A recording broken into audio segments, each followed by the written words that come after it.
আসসালামু আলাইকুম। আগের ভিডিওতে আমরা বুঝেছি ছায়ামন্ত্রিসভা কি। আজ আমরা জানব এটা কোথা থেকে এসেছে, কোন দেশ শুরু করেছিল এবং এর ফলাফল কি ছিল। ছায়ামন্ত্রিসভার ধারণা এসেছে যুক্তরাজ্য থেকে। সংসদীয় গণতন্ত্রে বিরোধী দল সরকারকে পর্যবেক্ষণ করত। ধীরে ধীরে তারা প্রতিটি মন্ত্রণালয়ের বিপরীতে নিজস্ব প্রতিনিধি ঠিক করল। এইভাবেই শ্যাডো ক্যাবিনেট গড়ে ওঠে। কেন শুরু হয়েছিল?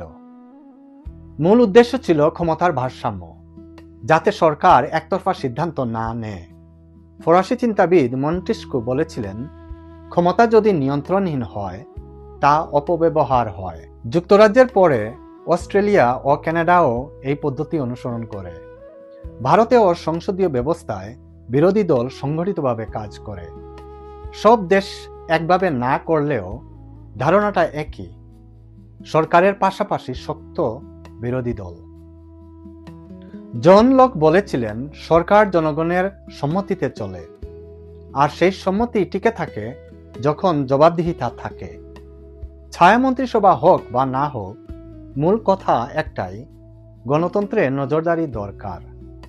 যেসব দেশে কার্যকর বিরোধী দল আছে, সেখানে সংসদে বিতর্ক শক্তিশালী হয়, নীতির বিকল্প প্রস্তাব আসে, সরকারও আরও প্রস্তুত থাকে, কারণ তারা জানে প্রশ্ন আসবে। আমরা কারো পক্ষে না, আমরা ব্যবস্থার পক্ষে। ইতিহাস থেকে শেখা গণতন্ত্রকে শক্ত করে। আল্লাহ হাফিজ।